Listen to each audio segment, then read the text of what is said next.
Bom dia, irmãos. Eu queria que nós começássemos lendo um texto do Evangelho de Lucas, capítulo 18.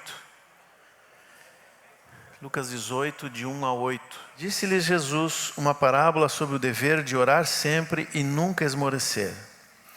Havia em certa cidade um juiz que não temia Deus, nem respeitava homem algum. Havia também naquela mesma cidade uma viúva que vinha ter com ele, dizendo: julga a minha causa contra o meu adversário. Ele, por algum tempo, não a quis atender, mas depois disse consigo: bem que eu não temo a Deus, nem respeito a homem algum. Todavia, como essa viúva me importuna, julgarei a sua causa para não suceder que, por fim, venha molestar-me. Então disse o Senhor: considerai no que diz esse juiz iníquo. Não fará Deus justiça aos seus escolhidos, que a Ele clamam dia e noite, embora pareça demorado em defendê-los? Digo-vos que depressa lhes fará justiça. Contudo, quando vier o Filho do Homem, achará porventura fé na terra? Jesus usou muito parábolas para falar, para trazer ensinamentos para os discípulos, para as multidões. E às vezes até para falar algumas coisas para os fariseus, para os escribas. E em muitas dessas parábolas, logo depois que o Senhor falava por parábolas, os discípulos vinham perguntar qual era o sentido da parábola. Outras, a Bíblia não registra isso, a gente consegue entender, interpretar pelo contexto. Mas nessa aqui, Jesus já adiantou a interpretação. Ele disse que era uma parábola sobre o dever de orar sempre e nunca esmorecer, ou perseverar, vamos usar essa expressão que é mais fácil. Bom, acabamos de ouvir aqui, a nossa irmã falando sobre a necessidade de orar sem cessar, a importância da igreja orando, intercedendo. E cada um de nós tem aqueles momentos em que no secreto vai para junto do Senhor e ora, independente das situações da sua vida. Esse é um hábito necessário, importantíssimo, indispensável na nossa vida. Mas eu creio que aqui o Senhor está dando um foco um pouquinho diferente. Ele fala da oração voltada para uma necessidade, uma atitude de dependência do Senhor como fonte de recurso. Por que eu digo isso? Porque o personagem principal da parábola é uma viúva. E viúva na Bíblia normalmente nos vai falar de alguém necessitado. A gente sabe que quando uma mulher fica viúva, mesmo hoje em dia, a gente precisa olhar com cuidado. Muitas vezes ela tem uma família, o marido deixou uma pensão, enfim. E hoje a mulher está muito mais autônoma, tem o seu trabalho, enfim. Mesmo assim, como igreja e como família, a gente está sempre cuidando das viúvas, deve fazer isso. Mas na época de Jesus a necessidade era ainda maior. Uma viúva estava realmente desamparada. Vocês lembram daquela viúva que botou 2 moedinhas nas ofertas? Jesus disse que ela deu tudo o que tinha, 2 moedinhas pequenininhas. Enfim, tem várias figuras de viúvas na palavra que mostram isso, como era a realidade naquele tempo. Quando Paulo vai dar instruções para a igreja, por exemplo, para Timóteo, ele diz lá no capítulo 5, ele vai falar da situação das viúvas. Ele diz: aquela que tem filhos, tem família, que eles sejam ensinados a cuidar dessas viúvas. Mas depois no capítulo 5, versículo 5, ele diz assim: aquela, porém, que é verdadeiramente viúva e não tem amparo, espera em Deus e persevera em súplicas e orações noite e dia. Exatamente o que o Senhor falou nessa parábola. Então a figura da viúva, ela aponta para a necessidade e a dependência que nós temos do Senhor. De certa forma, os discípulos não sabiam, mas eles iam estar nessa situação logo em seguida. Porque Jesus era para eles uma presença constante. Estava todo dia com eles. Guardava eles da tempestade no barquinho, curava quando alguém estava doente, multiplicava o pão, expulsava demônios, enfim. Jesus era o protetor deles. Certa vez perguntaram para o Senhor por que os discípulos dele não jejuavam, enquanto os dos fariseus e de João Batista jejuavam. A resposta do Senhor foi assim: enquanto o noivo está presente, é festa. Mas um dia o noivo vai se afastar, e aí eles vão jejuar. O que Jesus está dizendo? Em algum momento, aqueles mesmos homens que estavam ali, iam precisar interceder pelas suas necessidades. Não é diferente conosco. Aconteceu lá com os discípulos, acontece conosco. Até aí está tranquilo, a interpretação está tranquila. Mas aí vem algumas dificuldades interpretativas dessa parábola. A primeira é que, embora o Senhor está falando de orar e depender de Deus, ele põe... e essa viúva tinha um detalhe mais, ela tinha um inimigo que estava indo contra ela, né? Muito claramente está falando de nós, da igreja, a noiva, né, que aguarda o noivo. Só que essa viúva foi buscar ajuda num juiz iníquo, é a expressão que o Senhor usa. E 2 vezes na parábola diz que ele não temia Deus e nem respeitava homem algum. E aí fica um problema para nós, né? Bom, talvez Jesus estava querendo usar o extremo oposto. Se até esse homem, nessa condição, pela perseverança daquela mulher, ele atendeu ela, muito mais o nosso Pai. E está certo, Jesus diz exatamente isso na parábola. Mas eu creio que há algo mais a ser entendido aqui daquilo que o Senhor está falando. E o segundo problema para a nossa interpretação é a pergunta final que ele faz. Depois de dizer que é necessário orar sempre e depender de Deus, ele diz: contudo, quando vier o Filho do Homem, achará porventura fé na terra? Quando Jesus falou isso, e logo depois da sua morte, ressurreição, que ele foi para junto do Pai, a igreja contava com 120 pessoas. Depois, mais 3.000, 5.000, sei lá quanto que ela cresceu, passou as fronteiras de Israel, foi para a Ásia, foi para a Europa, e quando os europeus vieram para a América, o Evangelho veio junto. E hoje o cristianismo é, se eu não estou enganado, a maior religião do mundo. Então, como que Jesus diz isso, né? Será que, de repente, a fé vai retroceder? Não, calma lá, vamos devagar. Qual é a minha interpretação para essa parábola? Se um discípulo do Senhor, se nós nos sentimos desamparados, mais ou menos como a situação daquela viúva, e não temos onde buscar amparo, nós vamos para a oração. Temos o Espírito Santo. Ele foi enviado como consolador, como paráclito, que é a palavra grega, aquele que fica do lado para nos ajudar e para nos conduzir para o Senhor. A função do Espírito Santo é dupla. Ele nos guarda, nos protege, mas ele também trabalha em nós para que nós sejamos a noiva sem mancha, sem mácula, sem ruga. Esse é o trabalho do Espírito Santo. Mas, nessa caminhada que temos com o Senhor, em algum momento, nós podemos deslocar a nossa dependência dessa fonte para outras fontes. E essas outras fontes são esse juiz iníquo, que muitas vezes pode até resolver o nosso problema.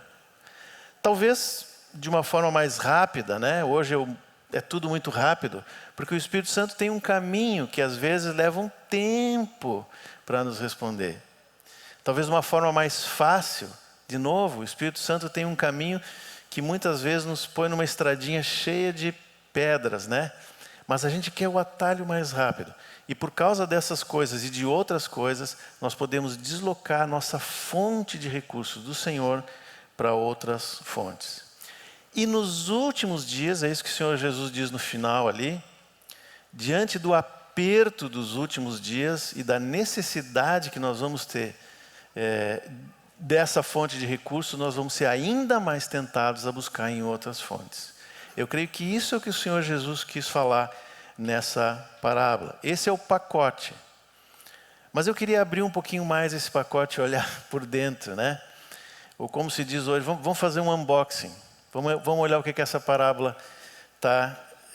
o que o Senhor quer nos dizer com esses 8 versículos. Até porque essa parábola está dentro de um contexto que começa lá no capítulo 17. Os fariseus fazem uma pergunta sobre a vinda do reino de Deus. E aí Jesus começa a falar e no meio dessa conversa ele põe essa parábola. Então vamos começar a olhar um pouquinho mais o que nós podemos entender daqui. Eu usei a expressão últimos dias, né? Que nos últimos dias as coisas vão ser mais difíceis. Embora o Senhor não use, ele fala da sua vinda. Mas será que está certo eu usar essa expressão últimos dias? Quando é isso? Será que estamos nos últimos dias? Bom, Talvez alguns vão dizer assim, os últimos dias vêm desde o Pentecostes, porque lá em Joel 2 diz, nos últimos dias derramarei do meu Espírito sobre toda a carne. Isso aconteceu e continua, não parou lá.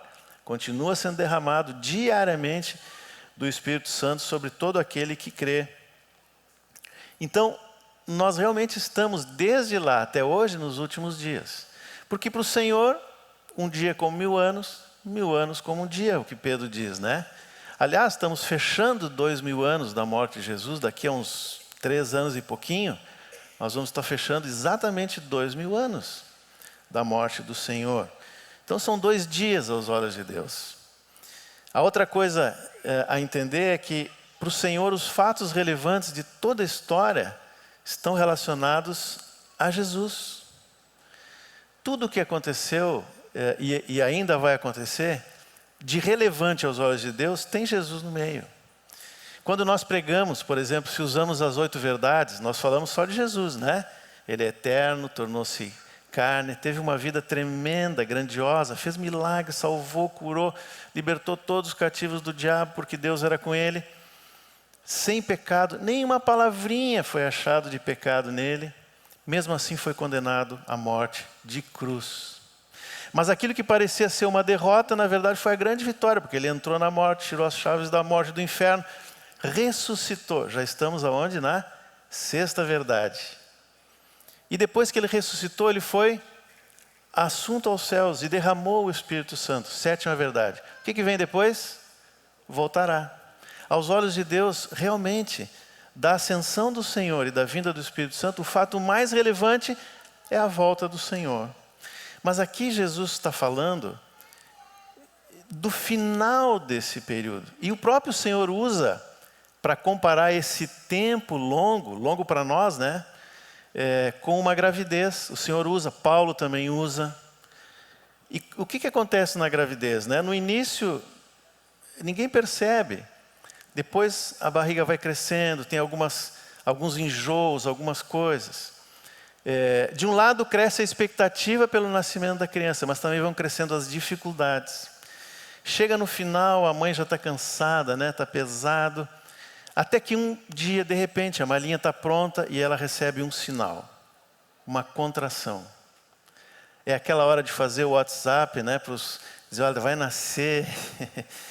Pega a malinha, vai para o hospital, daqui a pouco a segunda contração.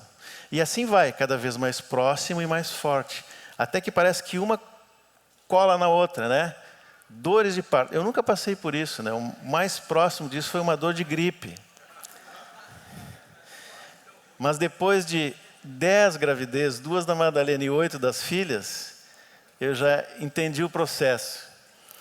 Então, eu creio que é sobre esse momento do final dessa gravidez, do final desses últimos dias que Jesus está falando. Quando as coisas vão estar mais apertadas, mais difíceis, nessas horas nós vamos ter que escolher qual a fonte de recurso que nós vamos buscar. Ou no Senhor, ou no juiz iníquo. A outra coisa que também precisa definir é qual é o tipo de fé que Jesus está falando aqui. Eu disse que desde que a igreja surgiu ali no Pentecostes, até agora, o cristianismo só cresceu. No último censo, se eu não estou enganado, em torno de 70% dos brasileiros responderam para o IBGE que são cristãos. Eu não vou entrar no mérito do que é ou que não é, cada um sabe, né? Mas eles responderam, qual é a sua religião? Sou cristão. Então, como é que isso, 70, vamos fazer uma conta rápida aqui, mais de 100 milhões de pessoas só no Brasil. Como é que diante desse contexto a gente vai dizer que a fé vai ser uma coisa rara? Algum tempo atrás um irmão esteve aqui mesmo, né? E ministrou sobre... Ele falou exatamente esse ponto, né? Se com 70% da população dizendo que crê em Jesus, como é que o Brasil é o que é? Corrupção, roubo, violência e tudo. Alguma coisa não está fechando nessa conta. Então, não é esse tipo de fé que Jesus está dizendo que ele vai procurar nos últimos dias e que vai ser necessário. Que tipo de fé que vai ser necessário para nós nesse tempo? E aí eu dou graças a Deus pelo corpo, né? Porque Eu não vou precisar entrar de novo. O meu foco é falar dos alertas de Jesus, que é a segunda parte da parábola e do contexto ali. Mas o Silas veio aqui 2 domingos atrás e falou sobre fé. Eu acho que a maioria devia estar aqui, né? Quem não viu, assista depois. Então eu vou só resumir e recapitular o que o Silas falou. O que é fé segundo a palavra? Primeira coisa que o Silas falou tem a ver com a própria palavra fé, que significa crer, ou crer, né? Ele usou a expressão do crer. É uma crença mental, envolve raciocínio, envolve a nossa mente. Eu preciso conhecer a palavra e preciso aceitá-la, preciso recebê-la, concordar com ela, com as verdades do Evangelho. Paulo diz isso lá em Romanos 10, que a fé vem pelo ouvir, ou pela pregação, como diz em outra versão, pregação da palavra de Cristo. Nesse mesmo capítulo, 3 versículos antes, versículo 14, ele diz: como crerão naquele de que nada ouviram? Então, o primeiro aspecto da fé é que eu preciso conhecer o que diz a palavra de Deus. Eu preciso ler, eu preciso ouvir, eu preciso estudar, preciso meditar. Tudo isso é necessário em relação à palavra de Deus. A nossa mente, irmãos, é uma máquina de processar informações. Aquilo que eu coloco de um lado vai produzir algo do outro lado. Não é à toa que o mundo de hoje nos enche de informações. Eu não vou entrar nem no conteúdo das informações. Muitas podem ser boas, mas a gente está com a mente lotada de tanta coisa, de tanta informação, que falta espaço para a palavra de Deus. Temos falado muito, até as pessoas do mundo dizem isso em relação às redes sociais. Elas encharcam a nossa mente de tanta informação, gera até um processo químico de dopamina, eu fico quase que viciado, não consigo parar de olhar tanta informação. E quase todos nós estamos nesse processo, então é algo que a gente precisa cuidar e muito. Mas eu preciso voltar para a palavra, preciso ler, eu preciso compreender, preciso entender. Quando Satanás tentou Jesus no deserto, ele usou a palavra, não foi? E como é que Jesus rebateu os ataques de Satanás? Ele dizia: também está escrito. O Senhor tinha uma base objetiva, clara, que era a palavra de Deus. E não foi enganado por Satanás. Então esse é o primeiro aspecto, o crer, o conhecer a palavra, se habituar com ela, estar encharcado da palavra. Isso vale para adultos, vale para criança. Como que a gente faz com os nossos filhos? A gente dá muita palavra para ele, para que depois ele possa ser trabalhado por essa palavra. Então, essencial, indispensável, necessário. Mas eu pergunto, é suficiente? Não, não é suficiente. Eu acabei de usar o exemplo de Satanás, né, tentando Jesus no deserto. Eu acho que ninguém conhece tanto a Bíblia como Satanás. Mas isso adianta alguma coisa? De nada. Toda vez que alguém ficar apenas no racional, no mental com a palavra de Deus, isso não produz nada. É preciso algo mais. De fato, a palavra de Deus e a fé se dirige à nossa mente para transformar a mente. Isso está lá em Romanos 12, né? Mas o fator de transformação, ele é espiritual. É o Espírito Santo que vai pegar aquela palavra escrita e vai tornar ela viva para mim. É o Espírito Santo que me convence do pecado, da justiça e do juízo, como está lá em João 10. E quando ele faz isso, eu acabo sendo humilhado pela palavra, no bom sentido, né? Eu sou quebrantado, eu começo a ver o meu pecado. Mas como que o Espírito Santo faz isso? Revelando uma pessoa, revelando Jesus. O próprio texto lá de João, que fala desse trabalho do Espírito Santo, ele continua dizendo: convenço do pecado por quê? Porque não creem em mim. É João 10, 9 a 11. Da justiça, porque eu vou para junto do Pai, ou seja, está sempre relacionado com Jesus. E do juízo, porque o príncipe desse mundo já está julgado. Quem é que reina? Jesus. Então, o Espírito Santo nos revela o Senhor. E como que por espelho eu vejo Ele e vejo a mim mesmo. E eu me humilho, me quebranto. E aquela palavra escrita, aquele logos, se transforma em algo vivo para mim. Se isso não acontece, a letra mata. Vocês lembram quando Jesus disse para os fariseus e para os escribas, né? Examinai as Escrituras, porque julgais ter nela a vida eterna. Está em João 5,39. E são elas mesmas que testificam de mim. Contudo, não quereis vir a mim para terdes vida. Se a palavra é objetiva e é essencial que eu conheça, o trabalho do Espírito Santo vai trazer um elemento subjetivo, porque é uma pessoa. Ele traz Cristo. Mas não apenas para que eu saiba quem é Jesus, eu tenho um relacionamento com Ele. Eu tenho comunhão com o Senhor. E eu passo a confiar no Senhor. Esse é o segundo aspecto. O primeiro é crer, que é um processo essencialmente intelectual, mental, mas não no sentido de algo muito grande. Uma criança ou alguém muito simples pode entender a palavra. Mas tem um segundo aspecto que é confiar naquela pessoa que a palavra aponta. Confiando em Jesus, eu confio também no que Ele falou. E se eu confio no que Ele falou, eu vou fazer o que Ele disse, porque eu sei que a vontade dEle é boa, agradável e perfeita, e a mente transformada. Silas também falou isso, né? Ele usou lá o texto de Hebreus 11, bastante conhecido, que define o que é fé. E ele diz que a própria palavra fé, ela significa confiança, porque é fides, né? Vem do quem fez direito vai saber o que eu estou falando, né? Fidelidade, fiança, boa fé, tudo tem a mesma raiz, fé, confiança. E alguns versículos antes, lá no capítulo 10 de Hebreus, diz exatamente isso, 10:35. Não abandoneis, portanto, a vossa confiança, ela tem grande galardão. Com efeito, tendes necessidade de perseverança. Olha aí a perseverança junto. Para que, havendo feito a vontade de Deus, alcanceis a promessa. Porque ainda dentro de pouco tempo, aquele que vem virá e não tardará. Olha aí toda a parábola que nós lemos, Lucas 18, está dito aqui de outra forma. Todavia, o meu justo viverá pela fé. Essa frasinha na Bíblia de vocês deve estar separadinha, né? Porque ela é uma citação.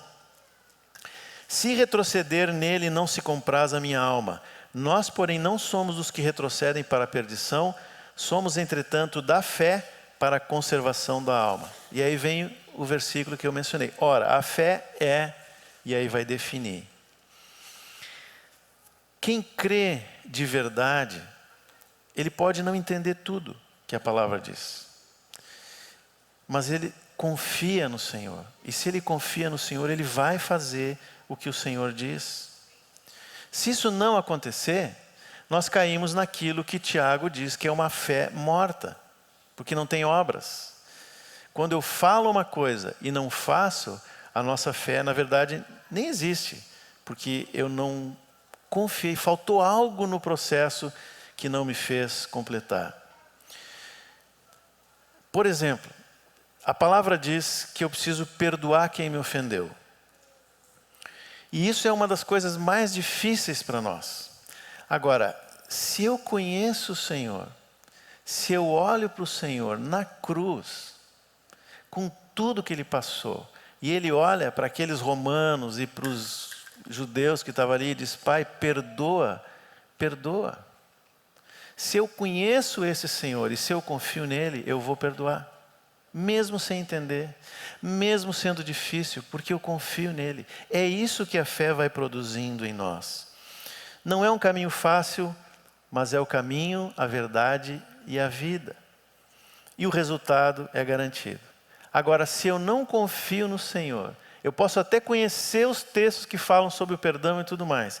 Se eu não tenho essa comunhão, esse relacionamento com Ele, se o Espírito Santo não está agindo nesse relacionamento, eu começo a guardar ressentimento, não perdoo e vou me afastando do Senhor.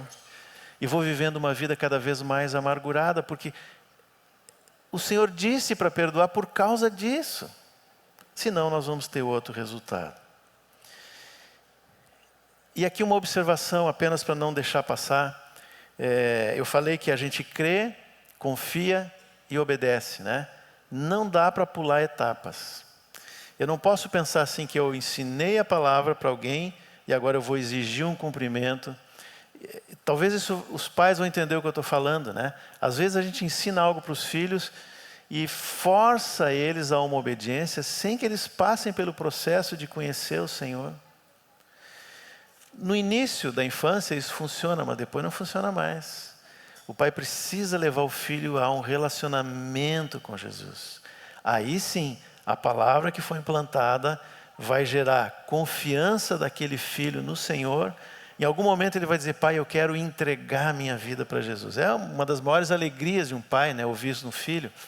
Por quê? Ele sabe, se o meu pai confia, eu também posso confiar. E aí ele vai obedecer, com problemas, com algumas dificuldades, como todos nós, mas ele está no caminho. Eu obedeço porque confio e não por causa da lei. Deixa de ser uma simples também adesão a doutrinas, que hoje é muito comum, né? Eu me enquadro nessa doutrina e vou ficar aqui, mas às vezes nem vive aquilo, nem sabe muito bem, é mais uma identificação com um grupo, né? Mas passa a ser um relacionamento com Jesus e, consequentemente, com a sua palavra. Isso é crer e confiar, dois aspectos da fé. E a soma desses dois vai nos dar um terceiro aspecto que o Silas mencionou também no outro dia, que é a firmeza ou certeza. Porque lá em Hebreus 11:1 diz assim: a fé é a certeza de coisas que se esperam e a convicção de fatos que eu não vejo. Essa palavrinha certeza, segundo Silas, e é isso mesmo, ela é firme fundamento.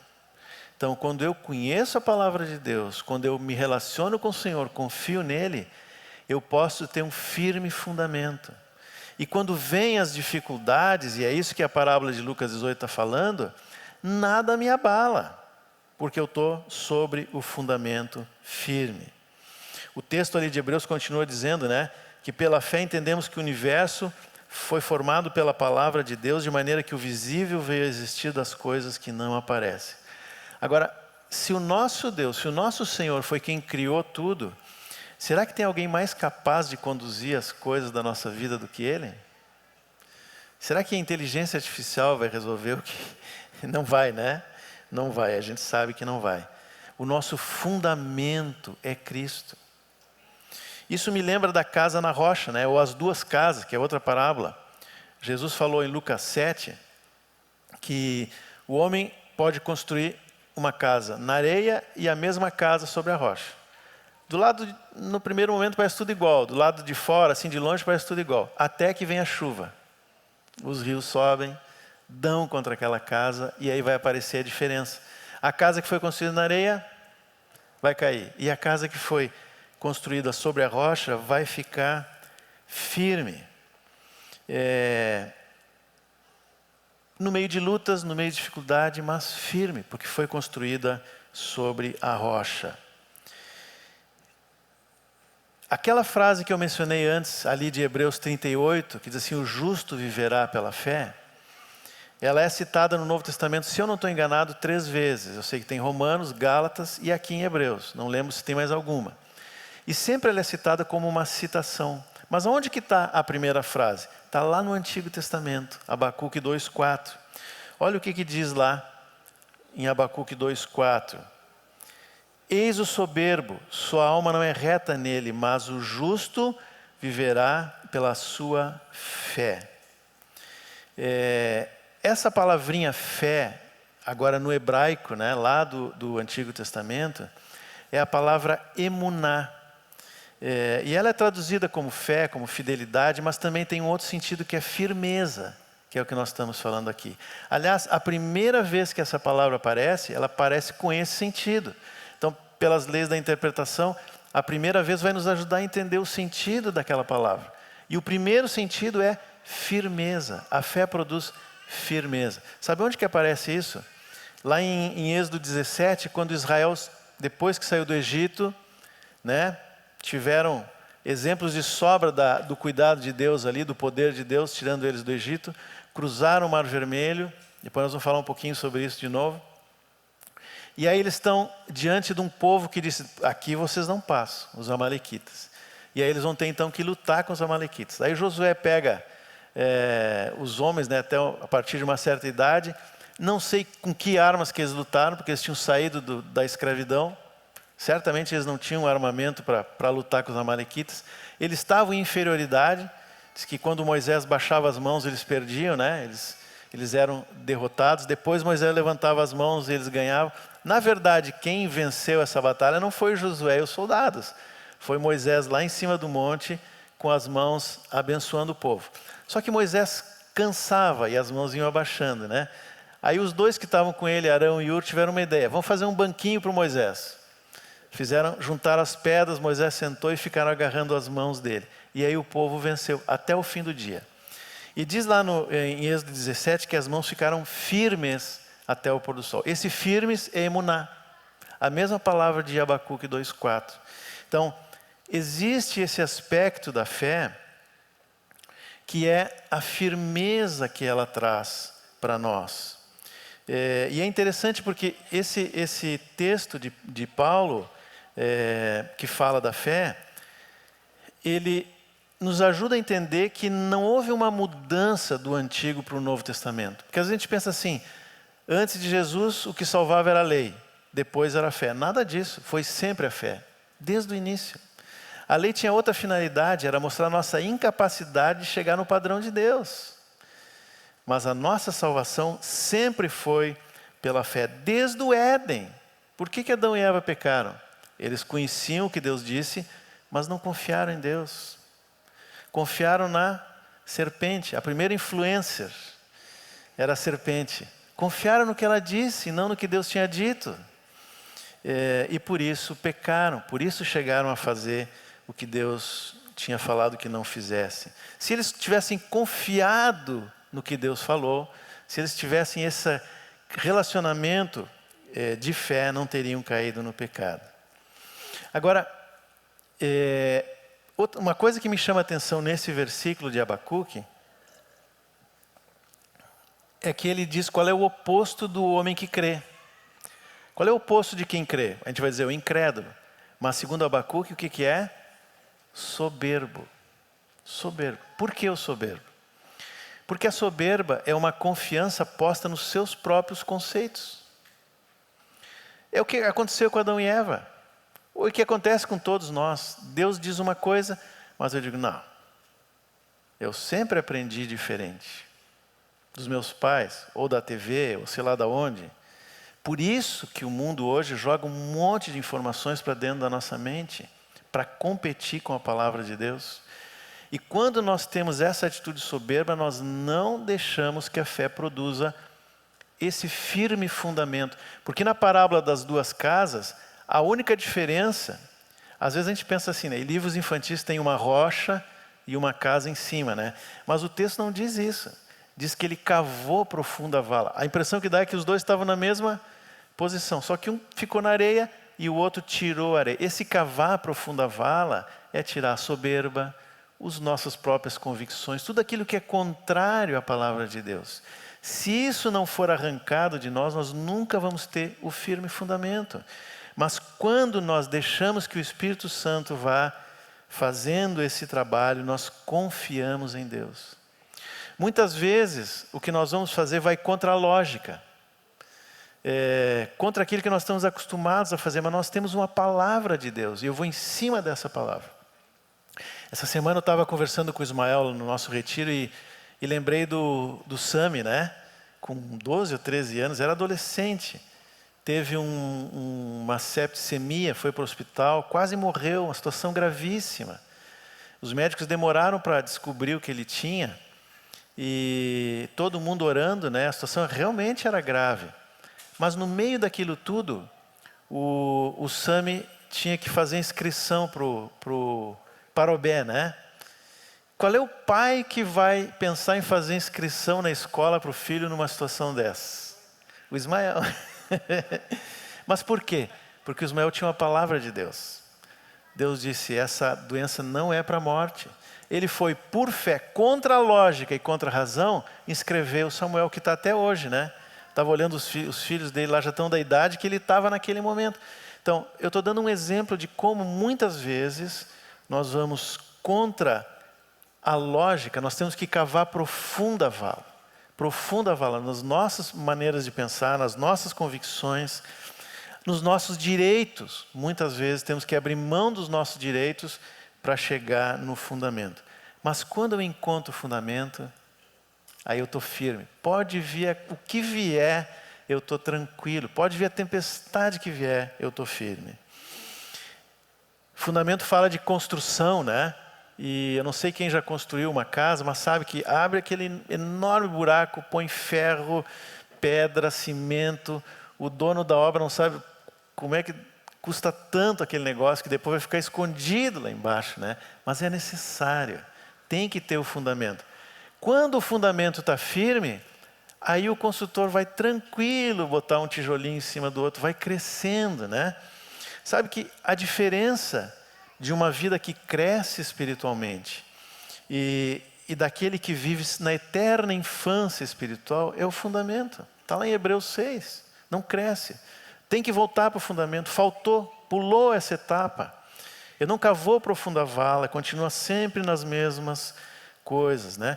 Mas quando eu encontro o Senhor nesse processo de conhecer a palavra, conhecer o Senhor, confiar nele, a tal ponto de ir contra os meus próprios pensamentos e fazer a vontade dele, a minha vida começa a crescer. Quantas vezes, irmãos, no discipulado a gente tenta convencer alguém de uma verdade, né? E pega esse aqui, pega outro texto, e pega o livreto, e pega a palavra do Ismael, do João, sei lá quem. Mas enquanto aquela pessoa não for conquistada por esse Senhor, é trabalho inútil. Não é inútil, né? Mas vocês entendem o que eu quero dizer. Ele não vai produzir aquilo. Precisa essa convicção minha de que só o Senhor é a resposta. Por isso que o nosso trabalho maior como discipulador é fazer com que a pessoa se achegue para o fundamento. A gente dá a palavra, mas também leva ela para o Senhor Jesus, para que ela creia e confie nele, e aí então possa praticar com confiança. E nesses dias do fim, isso é extremamente necessário. Por isso que Jesus fez a pergunta. Por acaso vai encontrar fé na terra? Tem uma outra versão que diz mais ou menos assim, será que vai haver pessoas com fé? Nós podemos fazer uma outra pergunta, porque eu creio que todos aqui vivem essa fé, né? Mas se Jesus faz alertas, para quem hoje está caminhando em direção a esse alvo, o que pode nos atrapalhar na caminhada? Que cuidados que a gente tem que ter para que em algum momento a gente não transfira a nossa confiança para um juiz iníquo? Aí eu preciso voltar no contexto. Eu falei que essa parábola está dentro de uma conversa maior, né? Que começa no capítulo 17, 17 e 20. Diz assim, interrogado pelos fariseus sobre quando viria o reino de Deus, Jesus lhes respondeu. Até aí tá bom. Então, o assunto a partir daqui é quando viria o reino de Deus. E é interessante porque ele não respondeu quando, né? Ele respondeu onde. O reino de Deus está dentro de nós, ou seja, sempre existiu. Desde o Éden, o reino de Deus estava ali oferecido para Adão e Eva, mas eles fizeram outra escolha. Só que Jesus não tinha só os fariseus. Eu acho que se fosse só os fariseus, ele ia encerrar o assunto por aqui, ia lá abraçar as criancinhas e está tudo bem. Mas tinha os discípulos, e para os discípulos ele precisava falar algo mais. Então o texto diz isso, que ele vai começar a falar para os discípulos, e o que ele diz ali para os discípulos vale também para nós, porque nós somos também discípulos do Senhor, né?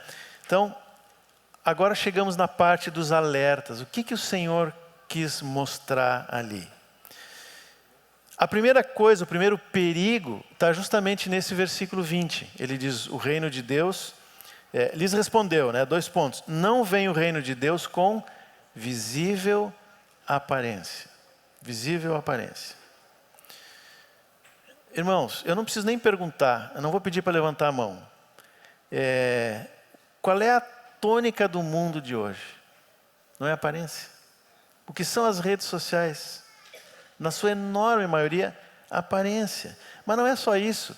Tudo gira em torno daquilo que nós vemos, conhecemos, tocamos.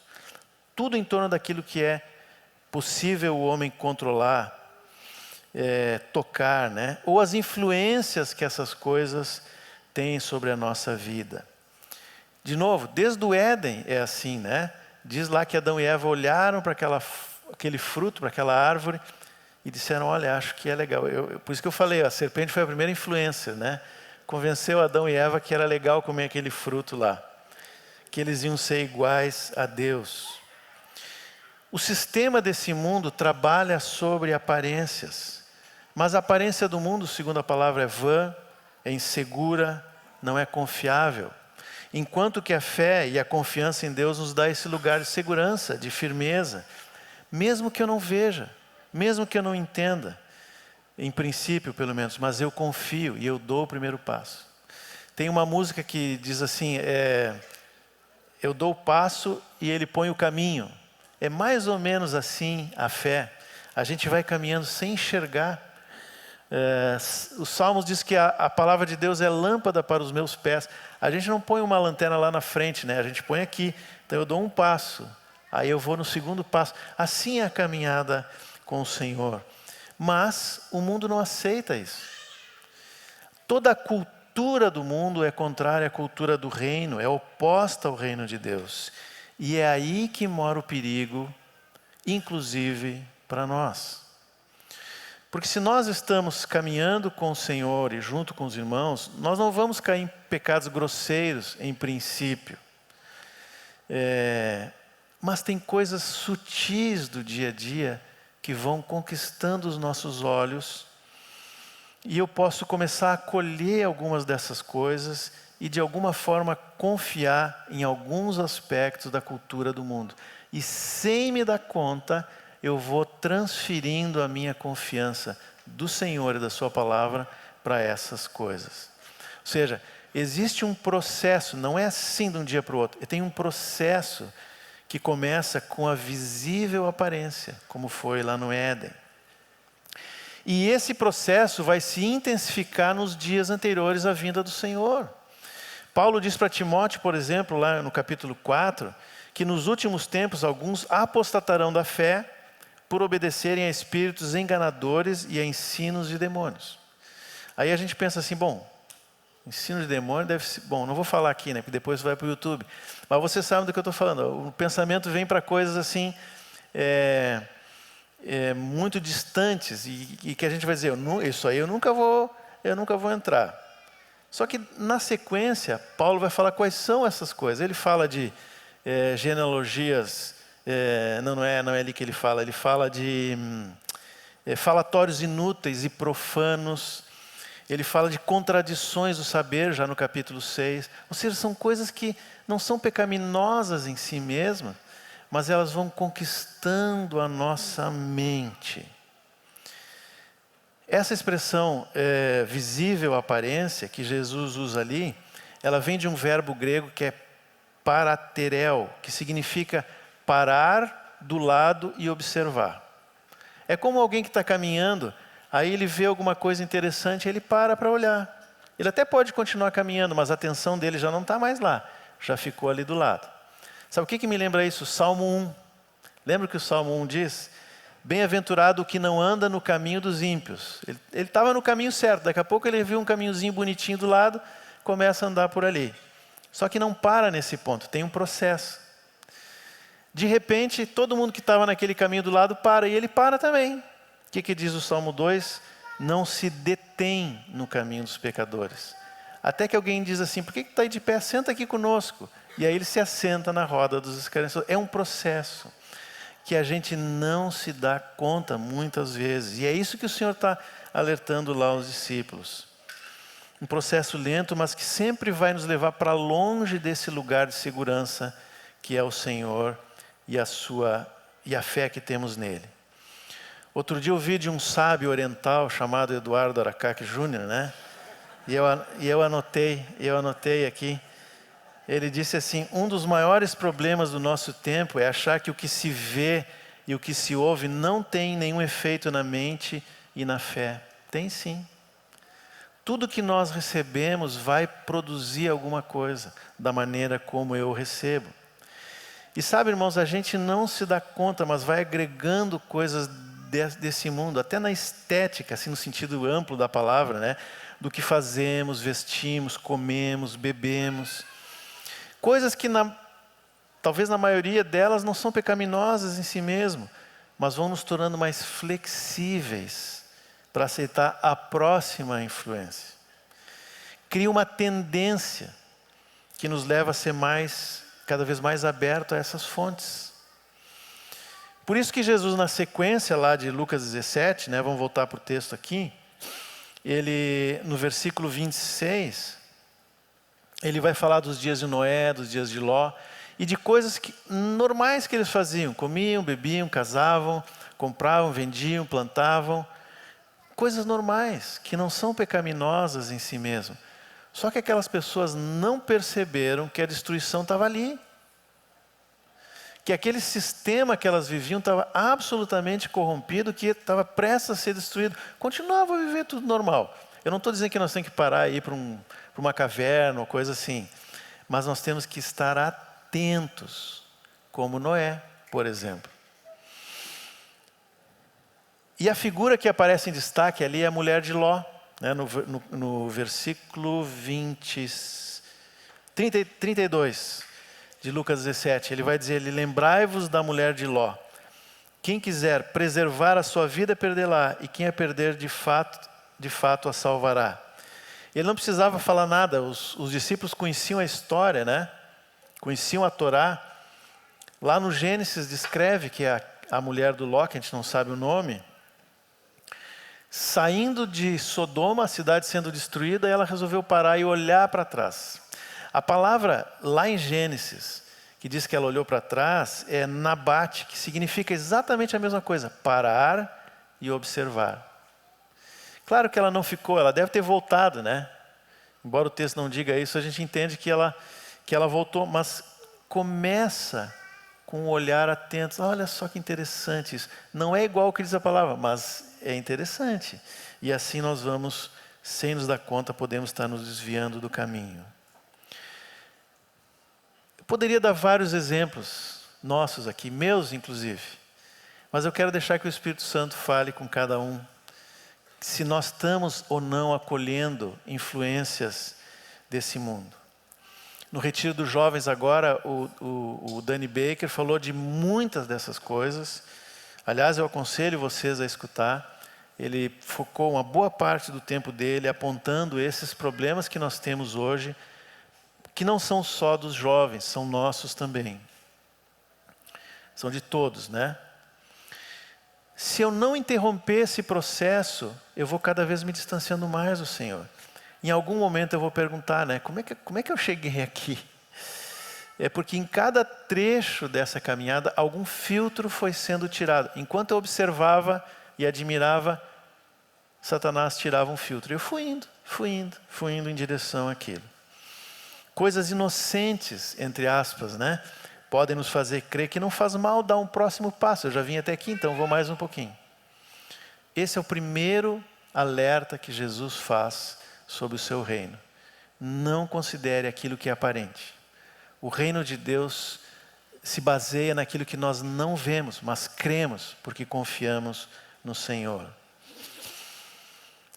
O outro alerta que Jesus faz está no versículo 31 de Lucas 17.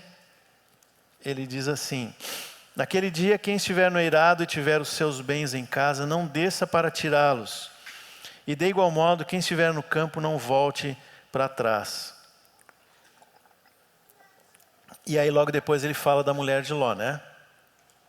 Agora eu pergunto, quem é que volta para dentro da casa quando as coisas estão caindo? Às vezes a gente vê nessas catástrofes de desmoronamento a dificuldade da defesa civil de tirar as pessoas dentro da casa às vezes. A montanha está caindo lá, está descendo, e o cara não sai de dentro da casa. Por quê? Porque tem alguma coisa lá dentro que ele vê valor, que ele se sente seguro, que é importante. Se ele não tiver aquilo, ele não tem nada. Nós cantamos hoje aqui, né? Nada mais tem valor do que Jesus. Mas, de alguma forma, às vezes nós nos apegamos a coisas dessa vida. E eu não estou falando só de bens materiais. E mesmo que seja, não é pecado ter bens. Uma casa, um carro. Não é pecado poupar recursos para uma hora de necessidade.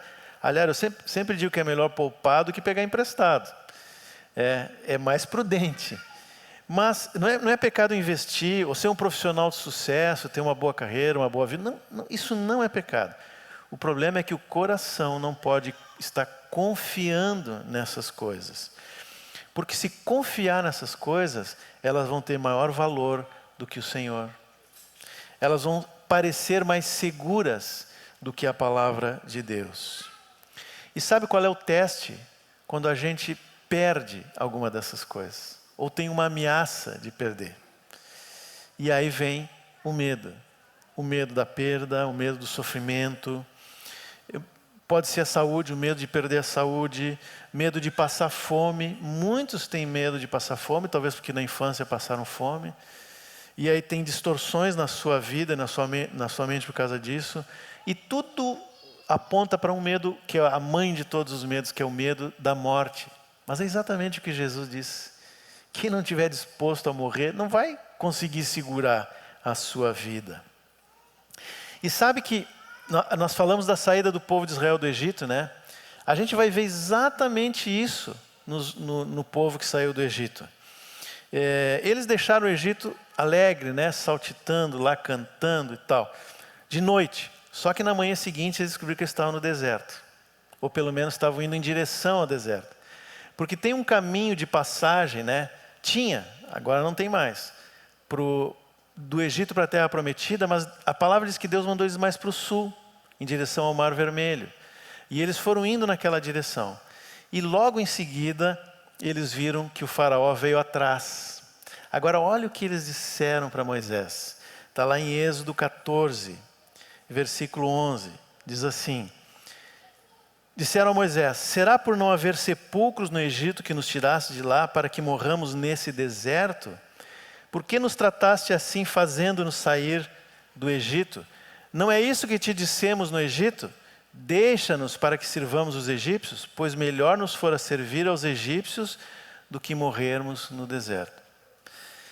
Agora, pensa bem, eles foram tirados do Egito com mão poderosa e braço estendido, como está lá no cântico, né, e na própria palavra. Viviam em escravidão, clamaram a Deus para sair do Egito, né? O problema é que aquele sistema que escravizava o povo também garantia comida, roupa e uma casa. E aquilo sustentava a vida deles. Sair do Egito e seguir o caminho que Deus estava apontando implicava em confiar que Deus ia sustentar eles no lugar mais improvável, que era o deserto. Agora eu pergunto, o que Deus fez por mais de 40 anos? Todo dia estava lá o pãozinho. A roupa não estragou, o sapato não estragou. Foi exatamente isso que Deus fez, mas eles precisavam confiar nisso, que Deus ia guardar eles no deserto. Eles precisavam confiar que os gigantes que eles viram podiam ser derrotados facilmente, mas só Josué e Caleb confiaram. Todos os outros não, ficaram com medo. É nessas horas da vida que nós vemos o quanto a nossa fé está baseada no Senhor. É no meio das dificuldades, quando a morte, entre aspas, parece ser algo que se aproxima, ou nós confiamos no Senhor, ou nós vamos viver sempre com medo e agarrado às coisas dessa vida. Uma outra observação quanto ao povo de Israel, né? Como é que eles foram parar lá no Egito, vocês lembram? Por causa de uma fome. O faraó teve um sonho, viu 7 vacas gordas, 7 vacas magras, 7 espigas cheias, 7 espigas mirradas. Ninguém conseguia interpretar, chamaram José. E o José disse a interpretação que Deus deu para ele. 7 anos de fartura, 7 anos de fome. Guardaram a comida, ninguém mais tinha comida nos 7 anos de fome. Bom, vocês conhecem a história, não preciso repetir, né? Enfim, se reuniu lá a família de José, os irmãos e o pai. E o faraó convidou eles para ficar naquele lugar. E deu para eles o filé. deu a terra de Gósen, que é perto do Nilo, aonde a água vem todo ano, faz crescer a grama. Para eles que cuidavam de animais, tinham rebanhos, era um lugar especial. Imagina, eles estavam morando nas montanhas, em Canaã, nos lugares desertos. Vão para lá, aquela grama verdinha, terra preta. Aliás, o Egito nessa época se chamava Terra Preta, Kemet, que quer dizer terra preta. E era tudo o que eles precisavam. Estavam tranquilos ali, convidados, protegidos pelo faraó e por José. Mas eu pergunto, quanto tempo eles precisariam ficar lá? 7 anos, né? No máximo. Que era o tempo da fome. Depois eles tinham que voltar para a terra que Deus prometeu para Abraão, não é? Mas eles foram ficando, porque o lugar era bom, dava comida, eles estavam seguros. Eram visitantes, depois conseguiram um visto de permanência, se tornaram imigrantes, até que eles se tornaram escravos. Não foi a primeira geração, foi mais adiante. Isso também fala para nós, como pais, né? Aquilo que a gente escolhe hoje, às vezes o efeito vai surgir lá adiante, noutra geração. Foi o que aconteceu com Israel. O Danny Baker falou uma frase no retiro que eu também anotei, né? Ele disse assim: quanto custa viver e trabalhar de tal forma que o Evangelho passe para os meus filhos, netos e próxima geração? E ele disse: custa tudo, custa a vida. O Egito é uma figura do mundo, a gente sabe disso, como fonte de recursos. E às vezes Deus usa o mundo como fonte de recursos. Usou ali com José, com Israel, com aquela família. O próprio Jesus foi se proteger, né, de Herodes lá no Egito, depois voltou. Mas eu nunca posso olhar para o mundo como a minha fonte de recursos. Nós podemos usar por algum tempo, e porque Deus nos diz para usar as coisas do mundo, mas é por um tempo. A fonte continua sendo o Senhor. Eu posso ir no médico, mas quem me cura é o Senhor. Eu posso ter o meu trabalho, mas o sustento vem do Senhor. O mundo é só uma ferramenta nas mãos de Deus. A fonte ainda continua sendo a mão do Senhor. O problema é que muitos cristãos não veem o mundo como essa ferramenta, mas como fonte de recursos. No início parece que está tudo bem, até que ele é escravizado por esse mundo. Conhecimento, ciência, profissão, nada disso é pecado, mas é uma ferramenta nas mãos de Deus. Eu vou dizer uma coisa para vocês, não me entendam mal, por favor. Eu fico assustado às vezes de ver a quantidade de irmãos que diante de algumas confusões dentro da sua cachola, vai procurar um psicólogo. E nenhum problema com os psicólogos, tá? Tem alguns aqui, mas é uma ferramenta. Quantas coisas poderiam ser resolvidas na nossa vida se nós fôssemos para a palavra de Deus, se nós usássemos o discipulado, o corpo de Cristo, a ação do Espírito Santo. Cuidado com as fontes desse mundo. Nós temos a única fonte, é o Senhor. Voltando então lá para Lucas 17, né? Ainda nesse mesmo trecho, o Senhor menciona Ló.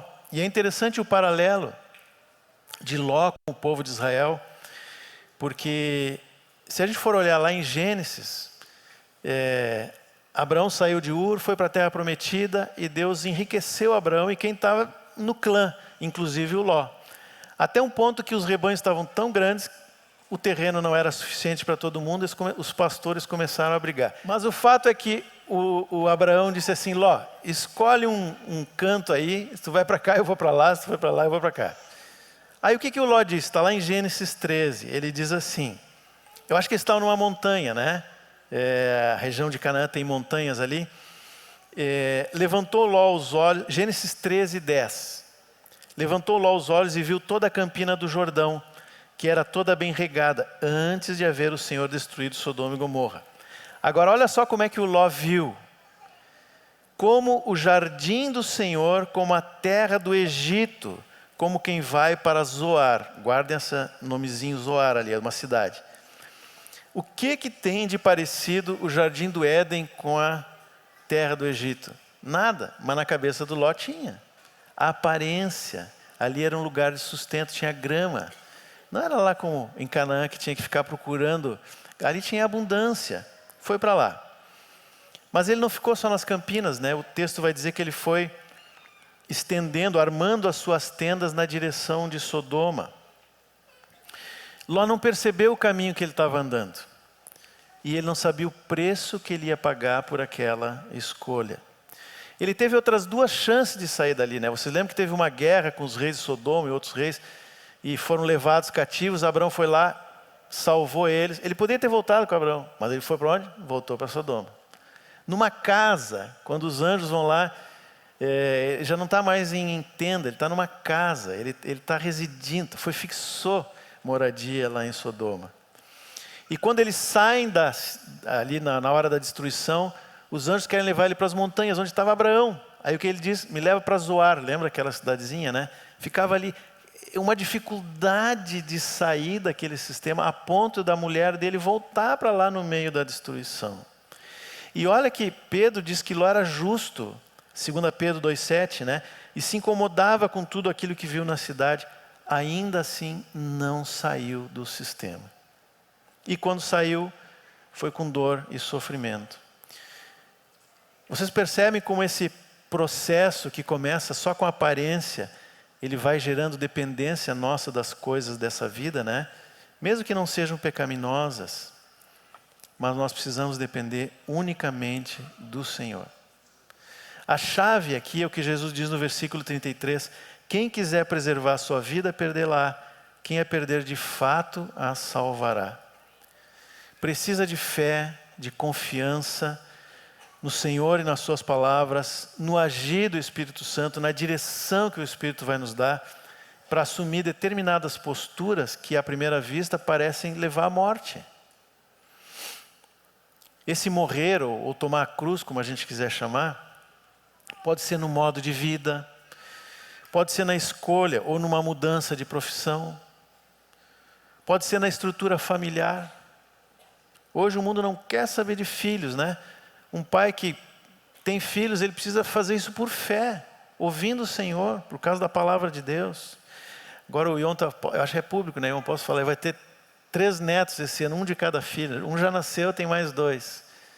Sei lá, já passou dos 10, né, Ion? 11, olha aí, que bênção.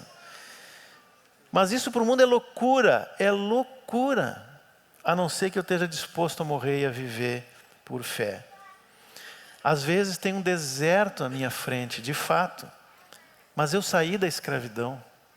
E agora eu posso confiar no Deus Todo-Poderoso que me tirou daquela vida e está me levando para junto dele. O alvo é a terra prometida.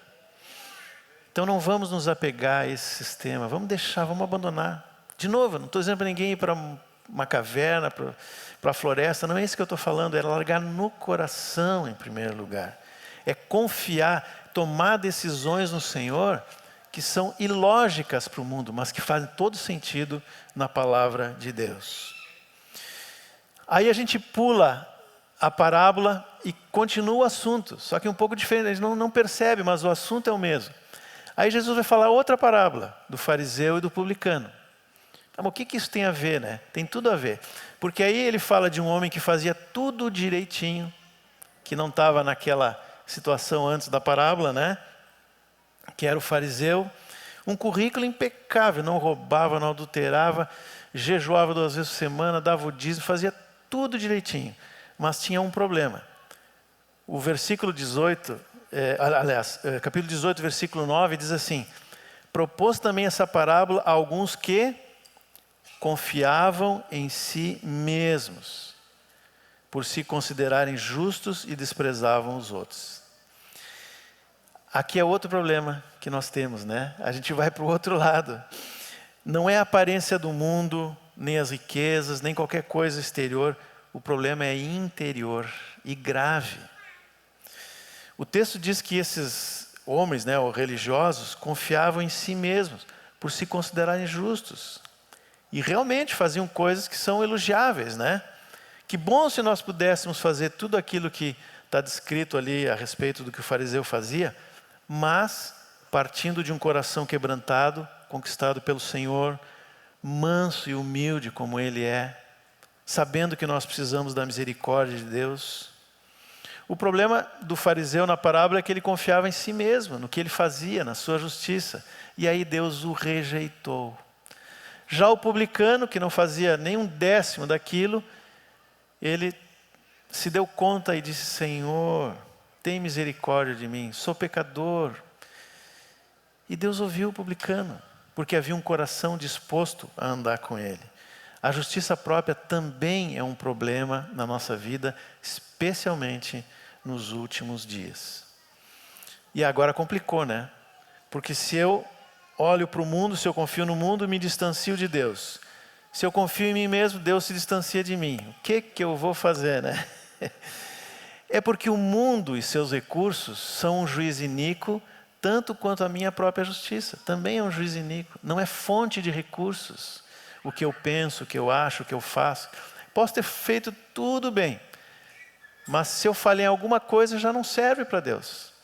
Uma ponte que tem 1 quilômetro, se a parte da ponte tiver menos 1 metro, não serve para nada. Vai faltar sempre alguma coisa. Assim é a nossa justiça. E olha que a nossa justiça nem chega perto do outro lado do rio, né? O que fazer então? Aí Jesus conclui esse diálogo quando as crianças chegam. E aí ele diz, versículo 17 de Lucas 18, quem não receber o reino de Deus como uma criança, vê que o assunto é o mesmo, o reino de Deus, de maneira nenhuma entrará nele. Ser como uma criança, ter fé como uma criança, o que significa isso, né? A criança, ela não tem a mesma desenvolvimento mental que um adulto tem. Mas o que ela tem, ela recebe e confia. Eu disse, né? Coisa boa quando um filho vem e diz para o pai, desde pequenininho, pai, eu quero entregar minha vida para Jesus. Alguma coisa ele recebeu daquele conhecimento, mais o Espírito Santo. E agora ele vem para entregar a vida para Jesus. Assim é uma criança. A criança confia no pai, ela conhece o pai, ela sabe esperar, por causa da confiança que ela tem no pai. Se o pai ou a mãe, né, estou falando pai, mas é o pai e a mãe, diz alguma coisa, a criança recebe como verdade. Cuidado com o que a gente diz para os nossos filhos, né? Se o pai diz, olha, não faz isso, a criança sabe que é para o seu bem. Se ela se sentir em perigo, ela vai correr para o colo do pai ou da mãe, é segurança. Claro que uma criança tem carne como todo mundo, a gente sabe disso, né? E ela precisa ser ensinada, disciplinada para andar nesse caminho. Mas se ela for perseverante em conhecer o seu pai, se ela vê no pai exemplo, ela vai ganhando cada vez mais confiança, mais segurança e mais paz. E obedece aquilo que o pai diz como fruto dessa confiança. Irmãos, a fonte de recursos nossa está no nosso Pai. E nós devemos ir para o Senhor exatamente como vai a criança. Com essa confiança, com essa segurança de que o que Ele diz é melhor, é o certo. A gente normalmente faz algumas perguntas que, a meu ver, são erradas, são equivocadas. Diante de situações da vida, a gente pergunta assim, é pecado ou não é pecado? É bom ou não é bom para mim? Posso ou não posso? E como a minha carne quer fazer aquilo, eu acho um jeitinho, uma exceção. Eu saio pelo ladinho aqui para poder fazer o que eu quero. Eu acho uma brecha na lei. Não é essa a pergunta que a gente tem que fazer. Se nós conhecemos o Senhor, se nós confiamos nele, nós vamos por outro caminho. Esse diálogo é o diálogo que mais Satanás gosta. Lá do Éden ele já começou essa conversa. Ah, isso é bom para ti, não é bom para ti, tu vai ficar igual a Deus e tal. Nós perdemos sempre nesse diálogo com Satanás. A pergunta que eu tenho que fazer é, o que o meu pai disse? Porque eu confio nele. Pode ser difícil, posso não entender, mas se ele disse, eu confio. O que deixa ele satisfeito? Porque a alegria do meu pai é também a minha alegria. Isso me aproxima mais de Deus ou me afasta de Deus? Porque em Deus eu tenho paz, eu tenho segurança, eu não quero viver longe dele. Eu garanto a vocês que nesse processo, se nós tivermos com esse coração, com essa disposição, o Espírito Santo, o Espírito de Cristo vai nos levar cada vez mais para perto do Senhor e vai nos guardar no tempo que nós estamos vivendo. Esse era o alerta do Senhor para os discípulos lá e é o alerta para nós hoje. Nós estamos vivendo momentos difíceis e talvez não estamos nos dando conta. Eu estava outro dia comentando, nós precisamos orar por nosso irmão, por exemplo, que está lá no STF, está com processos terríveis nas suas mãos. Nós precisamos orar, não por causa de política ou qualquer coisa, mas porque milhões de pessoas têm as suas vidas dependendo de algumas coisas que nós estamos vendo. Nós precisamos orar pelas guerras que estão por aí. Eu não sei qual é o que vai acontecer amanhã. Eu não sei na semana que vem, no mês que vem. Eu não sei o que nos espera pela frente. Mas uma coisa eu sei. Se nós conhecemos o Senhor, se nós confiamos nele, nós vamos passar pelo deserto felizes, satisfeitos e em paz. E vamos chegar na terra prometida. Agora, se nós buscarmos em outra fonte, aí sim nós vamos ter problema. Que o Senhor nos dê graça nesses dias para buscar a única fonte confiável, que é o próprio Senhor. Amém? Obrigado, Jesus, porque a Tua palavra, Senhor, é tão clara a respeito da Tua pessoa. E mais do que isso, nós experimentamos essa vida dentro de nós, Senhor. Teu Espírito habita aqui dentro e todo dia confirma que Tu és o único no qual nós podemos confiar, que a Tua palavra é confiável, Senhor. Nos ajuda nesses dias que estamos vivendo e nos que vêm pela frente. Nós ansiamos a Tua vinda, estamos na expectativa da Tua vinda, Senhor. Não deixa os nossos olhos se desviarem de Ti, em nome de Jesus. Amém, irmãos. Que o Senhor possa realmente fazer isso nas nossas vidas, nesta semana e sempre. Amém.